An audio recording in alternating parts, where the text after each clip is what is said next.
From the Jack and Joan Stratter Studio in beautiful CCM at the University of Cincinnati, it's the Dennis Daniel Show. Tonight's guest, voice actress Erica Schroeder. And your announcer, me, Belle Dandy. And now, here's your host. He is the 2011 Bearcast Lifetime Achievement Award winner, Mr. Dennis Daniel.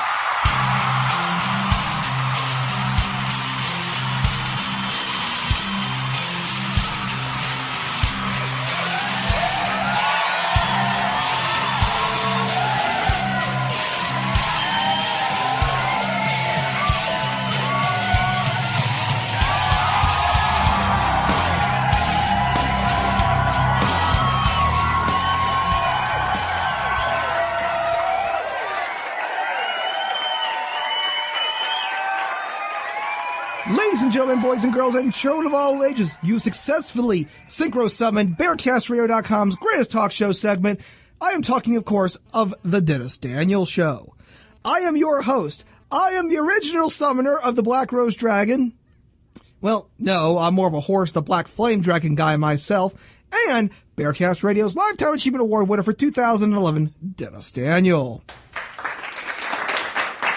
And folks, I'm excited. Summer is finally here, which means only one thing for Bearcast Radio and the All Taste Explosion. I am talking, of course, of the All Taste Explosion, Summer of Bigger Biggerness 2. What is the Summer of Bigger Biggerness 2? I'm glad you asked. The Summer of Bigger Biggerness 2. Okay, we'll stop doing that. The Summer of Bigger Biggerness is our annual summer season here on BearcastRadio.com. And we try to push the envelope and make it the biggest and the best interviews that we can give you for this summer. And we're excited because we are on the road to Otakon. And tonight, we make our first stop with our special guest. Because tonight on the Dennis Daniel Show, we welcome voice actress Erica Schroeder. Now, for those of you who don't know who Erica Schroeder is, she's best known as a popular 4Kids voice actress and has done roles such as Akiza Izinski from Yu-Gi-Oh! 5Ds, the replacement for My Valentine in the Seal of Orichalco saga on the original Yu-Gi-Oh!, and she stars as Rai from the hit Tai Chi Chasers, which you can catch Saturdays on the CW 4Kids Toon's Eye. Now, folks, I love Erica Schroeder because she's just so awesome. She's got that voice that once you know it's her, boom, you're hooked in. It's like euphoric when you hear her voice because, hey, you know who that is. And I'm excited because she heard our interview with Veronica Taylor last year. A fan posted it to our website. And she actually had this to say. Dennis and his sidekick, John Pokemon, are pretty stellar. He's got a lot of talent, and I look forward to watching him grow. Well, when I see that, I go, she's joking, right? I mean, has she listened to the show? And I think, no, someone's pulling my leg. And then I see she likes the Dennis Daniel Show, our Facebook page at facebook.com/Dennis Daniel Show. Really? And I think, well, maybe she's confusing me with someone else. And I actually did a Google search. And there is another Dennis Daniel who does radio. And this is kind of scary now. Because what if my entire life, my destiny to be the world's greatest radio personality is just a mere copy of what this Dennis Daniel has done? Is my own existence as a radio personality nothing more than the dream child of the original Dennis Daniel on radio? Nah, I don't think he interviewed Kaiba and John Cena and Fonzie. Maybe he did. Did he duel Kaiba? I don't think so. I think I still hold that record at least. But anyway, folks, Erica Schroeder is so great that I cannot do justice describing her. And oddly enough, she sent us a demo reel. Normally I make the demo reel, but here she comes. She's got her own demo reel. So let's go ahead and check out what makes Erica Schroeder so incredible. So if you're really such a big fan of Professor Oak's, why don't you try and answer this one? What type of attacks are most effective against flying Pokémon? But don't think that you've won yet, new kid. Battle is all about technique. Whoa! Oops is right. You should respect your elders. Give me 100 push-ups for rudeness, shorty. Zeke's little booby-trap friends might have doomed us all if your power hadn't grown so strong, my young protege. Anna is both a beloved apprentice and a charming woman worthy of marrying into the Asakura family. You could say she resembles me in practically every way. We'll be handling this from here, so you and your team can move on to other matters. We prefer to avoid unnecessary fighting and just complete our assignment. Now go, team! Right! I am Camula, the dream catcher of the Shadow Realm.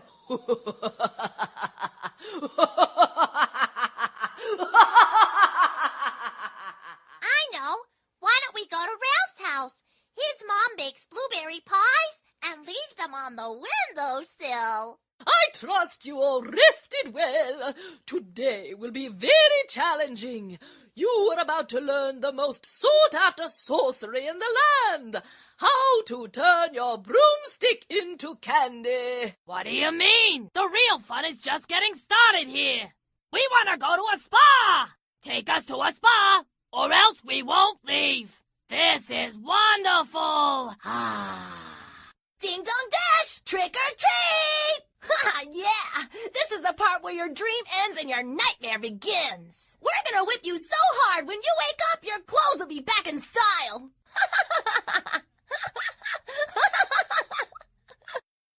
I liked that vampire chick, man. She's a babe. But when she opens her mouth all the way, I got a quote Booker T. I go, when I see her open her mouth, I go, what the hell? But anyway, folks, let's get right down to it. This is awesome. My guest tonight is a popular voice actor for kids. She's best known as Akiza Izinski from Yu-Gi-Oh! 5Ds, Dark Magician Girl from the original Yu-Gi-Oh!, Monkey D. Luffy from One Piece, and you can catch her as Rai in Tai Chi Chasers every Saturday on the CW 4Kids Toonzai. Ladies and gentlemen, without further ado, give it up. She is the one, the only Miss Erica Schroeder!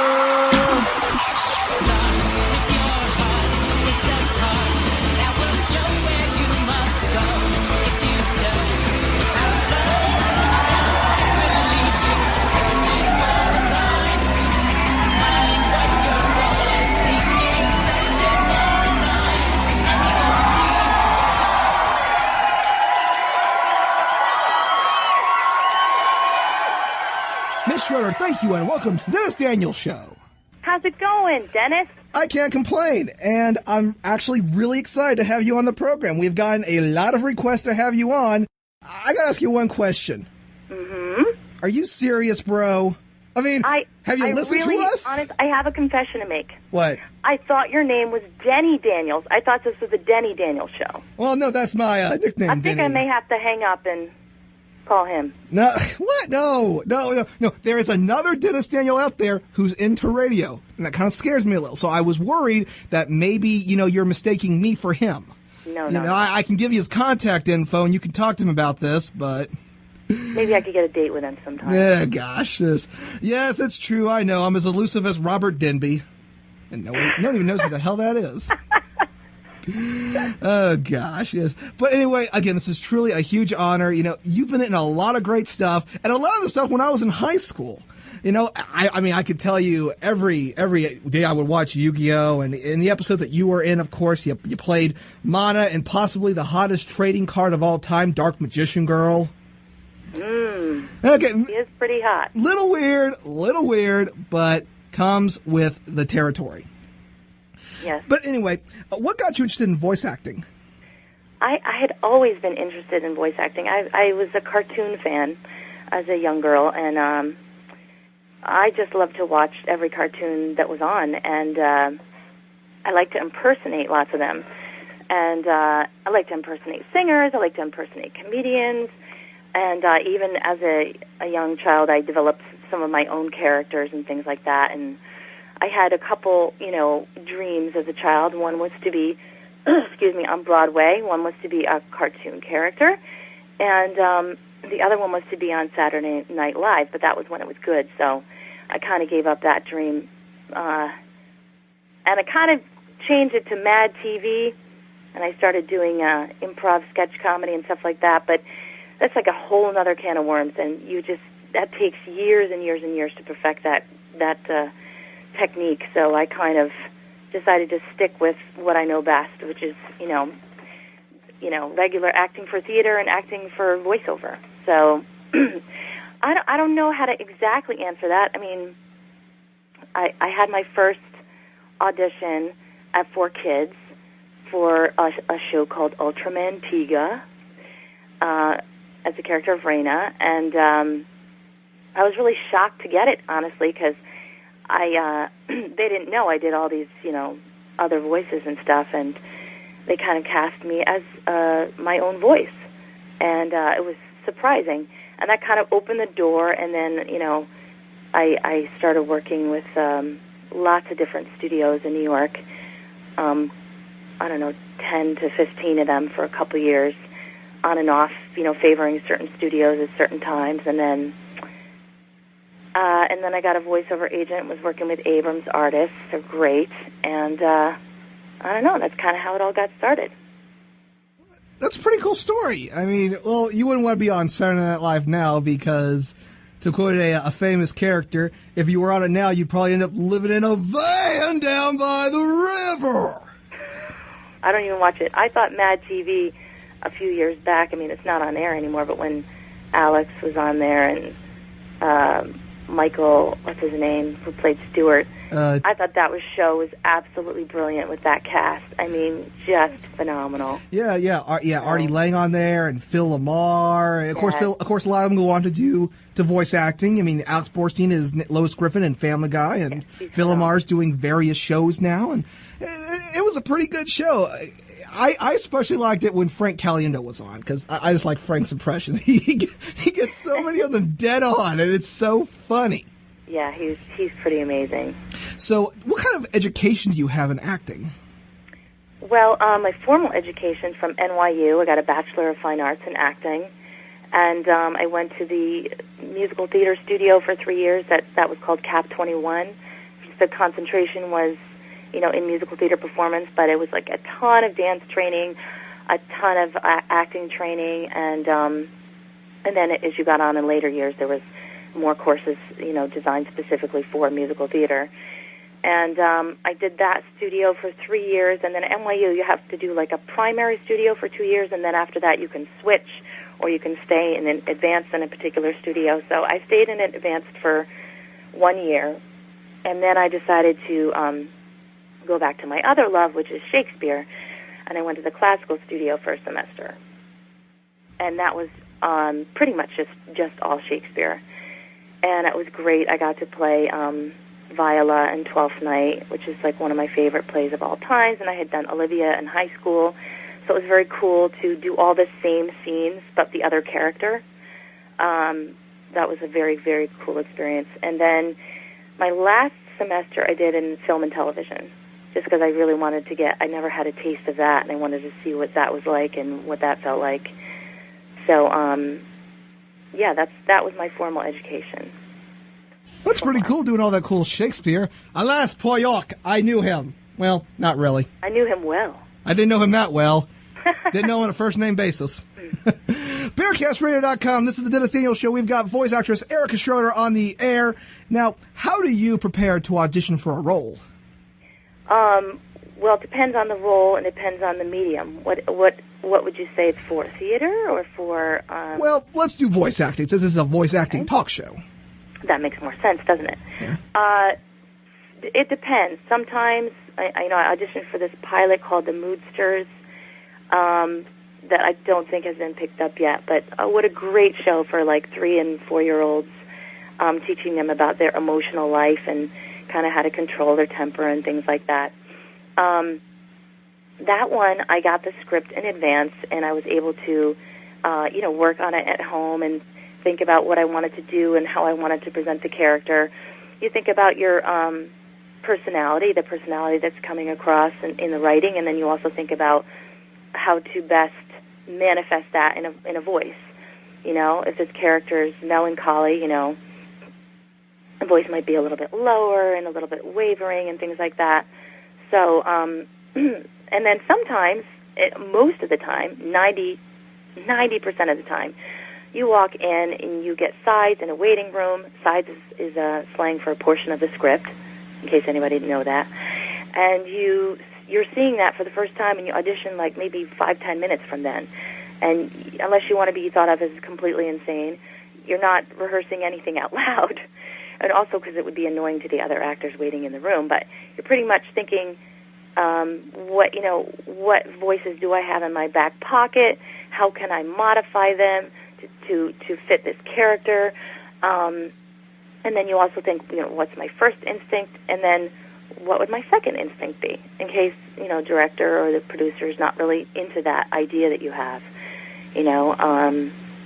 and then you go in there and you play, hopefully. Hopefully there are playful people that are, if you're excited about the material, they get excited about the material, and you can just kind of bounce off of each other and find the best voice for that character. Sometimes they'll even let you record, 2 or 3 takes if you're very passionate and say, I've got a completely different idea for this character, and I want to try something totally different. Can I do another take? And 9 times out of 10, they'll say absolutely, because they want you to be excited about it and try new things. Well, that demo reel showed that you tried a whole bunch of crazy stuff, and I gotta say, I think I'm in love with some of those characters that you've done, and oh my gosh, you have done I can't even begin to name where you start and the characters end. There are just that many awesome characters. Thank you. And that actually brings us into this next question. Now, I remember this coming out when I was in high school, and oh, this was crazy.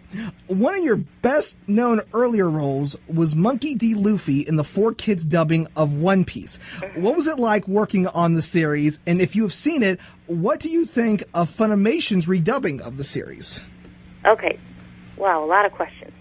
What was my experience like? I had a wonderful experience. I had an amazing experience working on it. It was different. I'd done a lot of other shows where maybe I wasn't in the original cast, and I was kind of thrown in season 2 or season 3, and then a couple of other shows where I had, a main character, but not the main character. And this was such a huge task for 4Kids to take on, such a huge show with such a huge reputation. So they really approached it differently than we'd ever really approached any other kind of show before, in that we had a ton of people from Japan with us the first couple weeks. I don't know if Akira Oda was there or if he had representatives there. I honestly don't recall. And I know there were a lot of people there from Toei, and I don't know who exactly. I was a little intimidated at first, to be honest, because I hadn't had that kind of experience yet in terms of having a director. You always have the director, the producer. You may have 2 producers in the first couple weeks, and then you have the engineer. So you got 2 to 4 personalities and opinions that you're dealing with. This experience, there was probably 7 to 9 maybe in the first couple weeks. We actually had board meetings, not in the recording studio, where we talked about character, we talked about the arc, we talked about his personality, his point of view. They were very, very, very serious about me getting it right, getting this character's, and this was after all the auditions I went through. I had several auditions with all of them, and once I got past that, and they said, this is the girl we want, then we had to fine-tune and perfect their vision in a different language. So I love voice matching is something I excel at. But then beyond voice matching, you have to have your own take, your own personality that shines through. So I found it very interesting, a little intimidating, but extremely exciting. And I know that people I didn't find this out until way after I did it, because I never paid attention to anything online. I never read anything. I was, too busy with my career, and I'm busy with my career now, but I also am a stay-at-home mom, so I'm trying to balance both.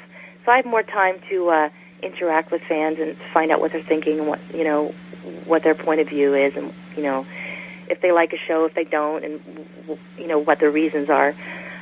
So I did find out after someone told me that they loathed my laugh on One Piece. which made me a little sad because I love it. I think I don't know if anybody can, remember, but it's kind of an homage to Woody Woodpecker. It's similar, but different, kind of honoring the memory of that cartoon for me, even though I came out way before I was born, but I still loved it. And also, that was actually the idea of the producer, John Kalish. He said, I really like to have a signature laugh for Luffy, something that really stands out, something that's different, and something that says, this is who he is. Because he's so joyful, he's so exuberant, he's so energetic and so intense. And I did several laughs for them and for all the Japanese people that were there, the creators, the people from Toei. And this was the one that they loved, and this was the one that everyone said, that's the laugh. So I felt pretty confident about it, and I still feel confident about it, and you're never going to please everybody. But, that's the wonderful thing about acting and also being an audience member, is that you can love one performance of somebody's and then hate the next. And that depends, sometimes it's the actor, sometimes it's the director, sometimes it's the producer. There's many elements that go into creating a character, But overall, excuse me, I had a wonderful experience. I had an absolute wonderful experience. I loved working with my director. I loved my main engineer. We just had a fabulous, fabulous time together. We had so much fun. And I think you said the second part of the question was, had I seen the redub? Yeah. Okay. I had not seen the redub. Someone, a fan, I think a couple months ago, posted I think Luffy's first entrance into the series as he comes out of the barrel, and asked me what I thought. I don't remember what they exactly were asking me, but I thought Colleen's performance was very good. I mean, she's a great actress. Why shouldn't it be good? I think it's totally anyone's right to redub anything they want to redub, and I think that it would have been fun to have the opportunity to do a more uncut, edgy version. But we were doing it for young children, and we had to follow standards and practices very, very carefully. And so, of course, people who are fans of the show before, the English version would probably, get upset about that. But, that's their right. But they also have to understand that if the show is going to air at a certain time, it's going to have a certain appeal to youth, and it's going to have, it's not going to have all the gratuitous violence that they would like to see. It's not going to have some edgy plot lines that they might want to see. And as long as people are willing to understand that as they're viewing it, I think they can really, really enjoy it, because life isn't all about being shocked or being, it can be about subtleties, and it can be about enjoying, a softer side of something. Hey, I think I'm going to remember the 4Kids dub a little bit better because of one line you said as Luffy in One Piece, and that's going to stick in my head for till the end of time, I believe. And that's when you always would say, "I'm going to be king of the pirates." Yes, they really like to put that line in there a lot. Oh, yeah. Okay, we get it. You want to be the king of the pirates. What's wrong with your voice? It's like you got kicked in the gum-gum fruits. Well, that's kind of similar to the voice of the original. That was a very scratchy voice. They really liked that. They wanted very boyish, very, tough, but also goofy. Goofy Luffy. If you can't, embrace that, you've got nothing.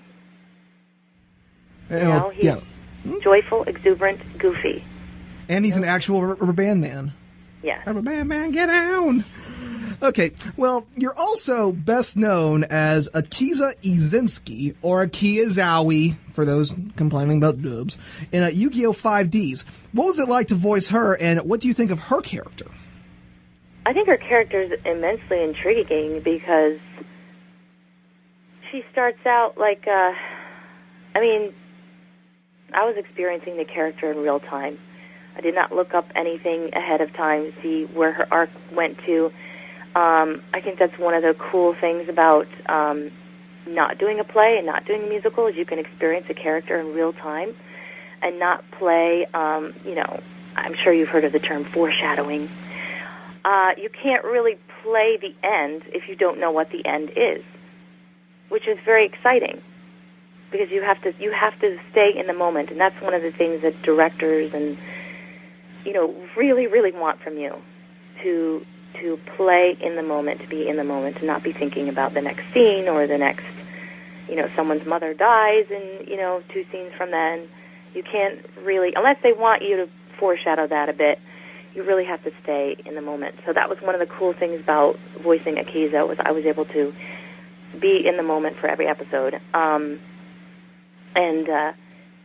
So she was, very, I would almost call her malevolent at the beginning, very dark, very brooding, and, being treated as a monster and having her father tell her she's a monster and having so much pain from, the experience of her family kind of shunning her and kind of trying to get rid of this, evil they thought was inside of her, made her view everybody as her enemy. Until, she had a relationship with Sayer, who, brought some hope back into her. And then finally, when she met Yusei, and he encouraged her to be good, he encouraged her to be a part of normal society, and helped her discover her, psychic dualist abilities and her telekinesis and stuff like that. And it was interesting because when I started voicing the character with a different director, and, I can't remember if I had 2 directors or 3 directors during the entire run, but the original voice was higher. Like when she was more evil, her voice was higher, and then as the series went on, she became more real and more kind and compassionate and part of the team. Her voice lowered. Now that was not particularly my choice, but I liked the choice. I wasn't the one who said, let's settle her voice a little bit lower, let's make her a little more mature. But she was also aging. She was getting older, so that also would be a reason for that to happen. But I think Darren Dunstan really wanted a more mature Akiza, with more heart and more groundedness. So yeah, she kind of became more grounded and more real as the series went on, and I really enjoyed that transformation. Hey, I gotta say, if the guy that did Pegasus says that to go one way or the other, you should go that way, because usually that guy knows what he's talking about. Exactly. And you've played a whole bunch of great Yu-Gi-Oh characters. You played Mana from the Egyptian saga, Dark Magician Girl, in several episodes, and the Yu-Gi-Oh 3D movie, which was awesome, by the way. You played My Valentine during the Seal of Orichalco saga when she was off her freaking rocker. Yeah. Yeah. Several characters in GX, which is pretty good. I liked Camilla. It's just closed mouth, none of that big freaky deaky mouth. That was you got a total babe, but when she opens that mouth like that, like and that laugh was awesome, by the way. That laugh, and then of course in 5D you played Akiza, and you also played Zora, who kind of reminds me of a Granny Clammer from the Beverly Hillbillies. So I want to see her go around going Jade. That's it. I know. Just around going, you say, Akiza, Jade. I like that character. She was so ridiculous. I love to play ridiculous characters, over-the-top characters. That's just so much fun. Well, speaking of over-the-top characters, that actually ping-pongs us into the next question. You're also star in this show on 4Kids, Tai Chi Chasers, and no, that's not something you get with a shot of scotch at your local Hong Kong tavern. It's like, the scotch with the Tai Chi Chaser. And you play Rai, which is, I guess, the star of the show. What's it like to voice him, and how is the show coming along production-wise? I can't speak about that contractually. Mum's the word. Half the question. Mum's the word. I wish I could, but I can't. Well, what's it like working on the show with all these great voice actors, including Veronica Taylor, who was on our show last September? Well, I wish I got to see them more often. most of the dubbing takes place with the director, the engineer, maybe a producer occasionally, and one voice actor at a time. I do get to run into them. I've gone to production parties with a lot of them, and I have personal friendships with all of them, pretty much. There's nobody that I can say I dislike or would not want to spend more time with. Veronica is a gem of a person. Not only is she extremely talented, extremely bright, she's also super kind and classy. She's just a class act. I mean, she's just classy. She's a classy woman, and she has a beautiful daughter who's also extremely classy and sweet. And, yeah, I mean, she was like a huge deal. And I feel very lucky to work with people like her and people with like Tom Wayland and Eileen Stevens and Ted Lewis and Jason Griffith, Lisa Ortiz, Mark DeRazon, and it's funny, I'm realizing a lot of people don't know all the stuff that Mark Thompson does. Do you know who Mark Thompson is? Oh gosh, that name is ringing a bell. Donha, he plays Donha in Tai Chi Chasers. He is like a chameleon. He is unbelievable. He does so many voices on so many of the shows, and often he's mistaken for somebody else just because he's just brilliant at transformational acting, and he is phenomenal. He's one of the people that you want to call in if you got to do 8 characters in one scene or something like that, and that's the kind of actor that I like to be, and that I, am always aspiring to be versatile and be very, very specific with my choices, exactly who I am, within, doing scenes for Tai Chi Chasers. I don't know if you know this, but I also voice Kamorka. Kamorka Chameleon. Yeah, sorry. Kamorka has scenes with Rai, but I didn't get to record them obviously at the same time, like Family Guy. Yeah, we've gotten really confusing. What'd you say? We've gotten really confusing, and you would have been talking to yourself essentially. Yes, it may have been confusing, but I actually would love to do that. If somebody would, say let's do it that way, I would totally. That's what I do when I read my kids' children's books. I just, voice every character in the book at the same time, and it's fun and it's exciting, and I would love to be able to have that opportunity. But I don't even remember what the question was. That's right. Question. I got very long-winded there. No. That's totally cool. That's the thing about my show, and it separates us from other voice actor interviews. We give the voice actor the stage. It's not about me. It's not about John Pokemon. It's about the guest. And you've got quite the story to tell with these array of characters I'm going through. You've done a whole bunch. And of course, and for those who don't know, she's also Bianca in Pokemon Black and White Rival Destinies, which you guys can catch Saturday and Sunday mornings on Cartoon Network, which is also a pretty good show. Because not only do you have her, you've got Eileen Stevens, you got Sarah Natachini, you got some great girls doing all these great voices. And if you're not tuning in to watch this, then you're missing her in great roles such as Ducklet and Duosian and Volbaby and Delcatty and Azelf, and oh gosh, man, you do a lot of these things. Just too many for me to count on one finger, or on one hand. And of course, my favorite Pokemon role you've done is, of course, Fantina. Oh yeah, I like doing her. That was really hard to do a French accent that fast. Oh, but hey, man, you did pretty good. That was pretty awesome. Well, it's just the French accent is generally slow. Spanish people tend to speak fast, or that's a generalization, but to do a French accent quickly was really hard just because of all the rolling that you have to do. So it's much easier for a native speaker. But, well, we won't ask you to do it. We're not going to have you tongue-tie yourself here. That would be a disaster that I could not live with. Okay. Well, anyway, moving on. Do you have a favorite role you've done? And I know this is going to be a tough question, but do you have a role that you just like above all else? I don't know. I have soft spots for certain characters, certain people. Of course, I have a soft spot for Luffy. I have a huge soft spot for Luffy.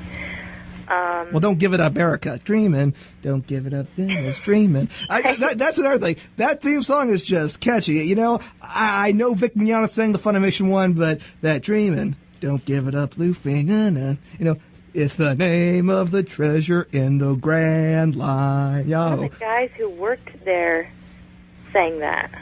God. Sean. And that's just, that's some catchy stuff there. You know, 4 kids shows, maybe criticized for their dubbing, but they got some catchy songs there. You think so? Yeah. I love the 5U, the one, going fast, makes me feel alive, my heart beats in after-drive. Da-na-na, something lose, just let destiny choose. What do you think of the Tai Chi Chasers theme? Do you like that one? I like it too. I like that one too. It got a little bit of a techno feel. Like I said, all of a scotch with a Tai Chi Chaser. That just sounds like something you get with a drink. It does, definitely. I know that you also do a lot of theater as well. So are there any productions that you're in that you can tell us about?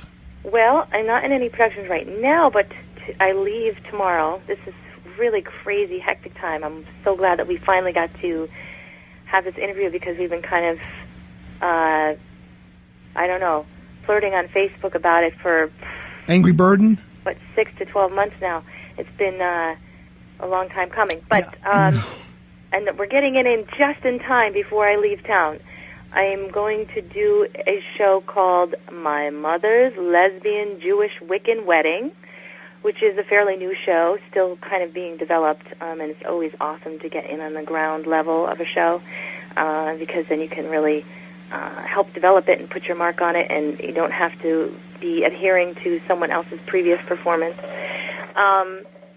And that's going to be at the inaugural season of the Finger Lakes Musical Theater Festival in Auburn, New York, produced by the Merry-Go-Round Playhouse.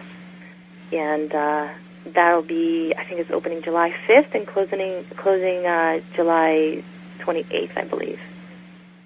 Well, if any of your fans are in the area, go and check it out. Right? So it's My Mother's lesbian Jewish Wiccan Wedding. Wiccan Wedding. I play the Wiccan lesbian. Say. Yes, maybe like Akiza mixed with Rosie O'Donnell. I'm just kidding. Ew! Oh my God! I mentally pictured it. I'm just joking. It's no, she's a much more appealing character than that. God. She's very. The character's wonderful. It's a true story, and the guy who wrote the show will be in the show playing himself. So it's going to be a totally different experience for me. I've never been in a show with a writer before. I've never been in a show with the person who it happened to before. So it's kind of exciting. Ugh. I'm sorry, that mental image. Oh my God. I think I lost sight of my right eye. Oh my gosh. I knew you'd like it. Oh gosh. Show me the jelly bean from Do Re Mi. I didn't see that. That's better. Oh gosh. Gosh, well, yeah. Again, referring to the. All right, I'm fine. Oh, I'm fine. Don't worry about me. Anyway, do you have any advice for those who want to get into the voice acting industry? Because we come out of the College Conservatory of Music here at Cincinnati University. Here at the University of Cincinnati. I worked at Cincinnati Playhouse in the Park, by the way. No, man, you worked there. Crispin Freeman worked there. Fonzie worked there. That place.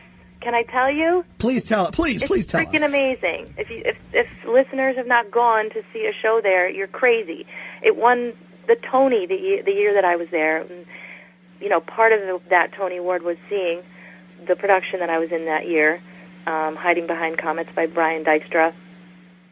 That was one of the few plays I've done regionally. It was not a musical. It was about Jim Jones and Kool-Aid. But you can look that up, people, if you don't know what that is. But that theater is amazing. They do incredible work. They are so professional, and all the actors there come from New York. They're all Broadway, off-Broadway actors. Professionals that they, audition in New York and just like any good regional theater around the country. You're going to see the cream of the crop, and you should totally get,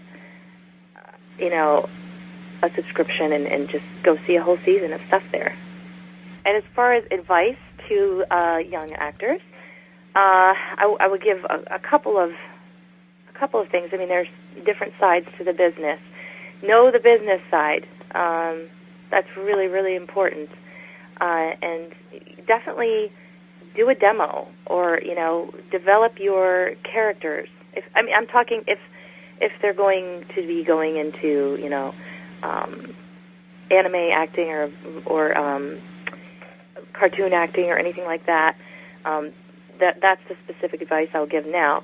And like you could go to Edge Studios and get some coaching there, do a demo there, or you can go to Tom Whalen, the director of Pokemon. He's amazing, does amazing demos for people. And then what an invaluable experience to work with the director, because right there you have like this amazing contact, which could really help.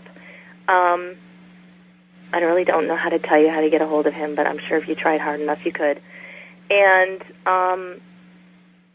also, the most important thing is not just a voice. It's not just creating a voice, but it's creating the life behind that voice.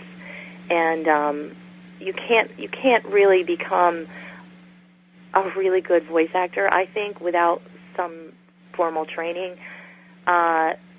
I shouldn't say formal training. I should say without some training in acting itself. It doesn't have to be specifically voice acting.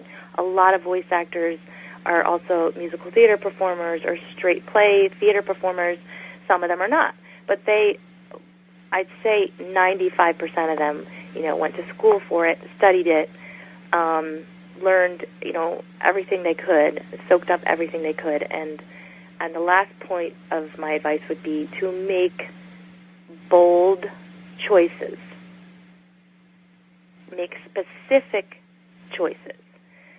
Don't be wishy-washy about, if you have 3 different ideas of the character, like I said, do 3 different takes. Don't try and, put together conflicting ideas. Obviously, characters are multidimensional, and you can add layer upon layer upon layer. But, if you feel like these 2 ideas that you have are conflicting, make them 2 separate ideas.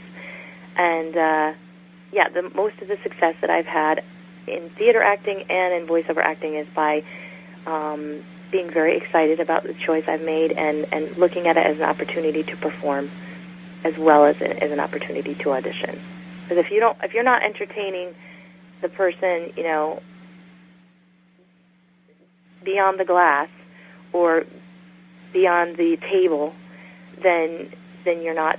You won't get the part. And if you're not entertaining yourself, you won't get the part. So look at it as an opportunity to perform and be excited about it and make bold choices. There you have it. Yeah, bold choices. And if not that, you can get a radio show like I do. True. That's always a good opener. Okay. Well, before we go, we've got a few listener questions, and we'll just get those right now. Our first one's from Matthew Knight. I noticed some cosplayers on your fan page at facebook.com/Erika-Schroeder. We'll post a link on our Facebook page and our All Taste website. What do you think of them? And also, if you could pick any of your characters to cosplay, who would it be? Okay. Good questions. I've seen an Akiza cosplayer on there that one of my fans, Adam, has posted many pictures of. I think he would love to kiss her. But don't hate me for that, Adam. But she is beautiful. She's beautiful. She's done an amazing job. I mean, I didn't even know about cosplaying, I have to be honest, until I opened this Facebook page. This whole world is very new to me. So I thought she looks just like the character. Her facial expression looks like the character. I think she did an amazing job. I'm blanking on her name right now. I'm so sorry. Let me go over here. Yeah, and if I had to cosplay one, oh, goodness.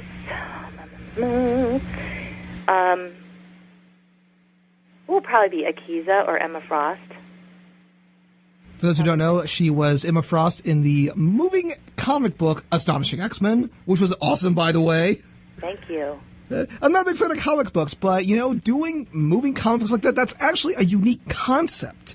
Because the animation is like a comic book, but it's not really, over the top. It's not like 360 degree. It's flat, but it moves, and it has this unique feel that just can't be described by my voice.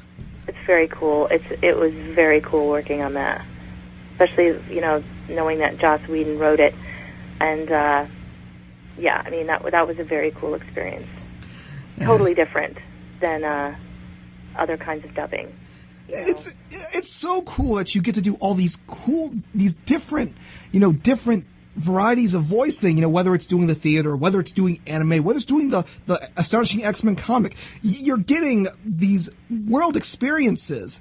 And the thing is, you're just starting. So hopefully when we're old, you'll have like 1,000 additional credits to your name. You'll have starred in 500 other series, maybe a couple of anime movies. Maybe you'll be over 9,000 series wise. But it's really cool that you get to do this stuff, and that's why I had to have you on my show. Because sure, we've had Veronica Taylor and Vic Mignogna and all these big names, but it's characters like Akiza and Mai and the Dark Magician Girl that are really cool. They're really badass female characters, and I love to get these kind of people on my show. It's not easy, but hey, if it makes my fans happy and I can get a kick out of it and a high like I got right now, then it's going to be more than worth it. It's been a complete pleasure.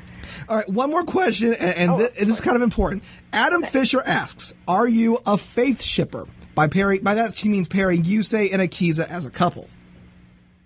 Just those two in particular? Wait, there are others? I have no idea. I didn't know if that term applies to just those two, or if that applies to putting other pairs together. I don't know, Erica. I'm not a big shipper. I'm more of a handler. Am I a fan? Shit, she's a shipping and handle. I'm more of a shipping and handling kind of guy. Sending out packages. Am I a fan as in, like, do I like that pairing? I guess so. Yeah. Yeah, of course. I think everybody could see the chemistry the characters have in the series, and I think everybody is hoping that, that they would get together, and they're adorable together. Of course. Why not? Well, they should. They should. I know that you're continuing to do Akiza. You actually just voiced her for the. There's this thing called the Dual Terminal, and there are none in Cincinnati. I'm like, WTF? And it's this. It's like a video game, and you can take your Yu-Gi-Oh deck and scan it, and then you can pick an opponent, and of course one of them is Akiza. And when you pick Akiza, she actually says stuff during the duel, and that's pretty cool because you actually feel like you're dueling Akiza, which is kind of something I've wanted to do for a while. Anyway, it's been it's been like two hoots and a sock full of yowza talking to you, Erica, and you guys can hopefully catch her this fall when Tai Chi Chasers return. Catch her this Saturday on the original and possibly the best Yu-Gi-Oh! As Mana and the Dark Magician Girl.